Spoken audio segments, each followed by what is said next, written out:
Every bottle has a front label. That's the story they want you to know. The back label is the story they didn't. This is the back label, a story that gives you the full pour. Let's begin. The year is 1784.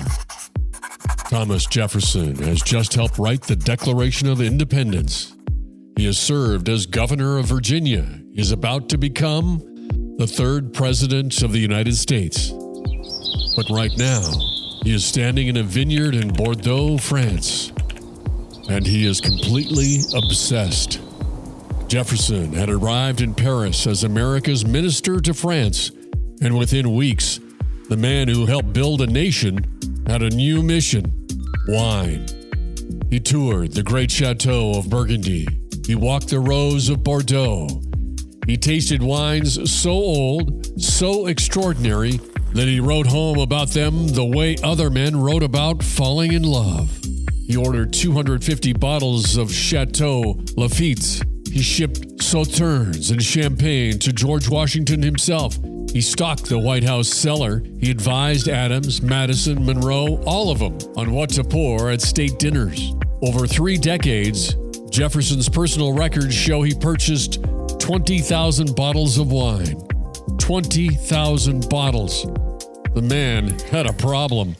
Now, fast forward 200 years. It is 1985. Paris, France. A building in the Marais district is being renovated.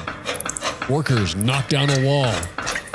Behind it, a hidden cellar. And inside that cellar, bottles. Old bottles. Dark glass. No labels. But etched into the glass in a spindly hand, a year, a chateau, and 2 initials. T.J. The man who found them was a German music producer turned wine dealer named Hardy Rodenstock. He didn't say who had sold him the wines. He didn't reveal the address of the building. He didn't disclose exactly how many bottles he found. But he had a story, and the wine world desperately wanted to believe it. In 1985, Rodenstock electrified the wine world when he claimed to have discovered a cache of 18th century wines once owned by Thomas Jefferson. One bottle, a 1987 Chateau Lafite, went to auction at Christie's in London, with auctioneer Michael Broadbent wielding the hammer. Malcolm Forbes bought it for $156,000. Still, to this day, the record price for a single bottle of wine. American billionaire Bill Koch saw that bottle sell. He had to have one. He tracked down 4 more TJ bottles and bought them. Then, in 2005, he decided to display them at the Boston Museum of Fine Arts. And that's when he made a phone call to Monticello, Jefferson's home in Virginia, to get the bottles authenticated. Koch's staff approached the Thomas Jefferson Foundation at Monticello. The foundation's curator replied that based on Jefferson's records, they did not think the bottles had been in Jefferson's possession.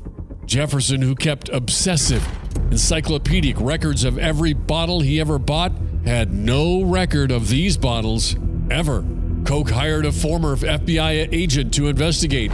He hired forensics experts, and when they examined the initials etched into the glass, they concluded the engravings had been made with an electric power tool, which would not have been possible in the 18th century, a Dremel drill. Someone had faked Thomas Jefferson's initials with a Dremel drill. But here's the full pour. Koch spent over $35 million tracking down who sold him those bottles. He sued Rodenstock. He sued Christie's. He sued auction houses across 2 continents. Rodenstock, whose real name turned out to be Maynard Norkie, refused to set foot in an American courtroom. A judge ruled against him in absentia. He never paid a cent. Koch's investigators found a label forger in Germany who had crafted fake labels for Rodenstock for years, printing thousands of them. And the bottle that Malcolm Forbes paid $156,000 for? The one that started it all? Jefferson never lived anywhere near the Marais district when he was in Paris.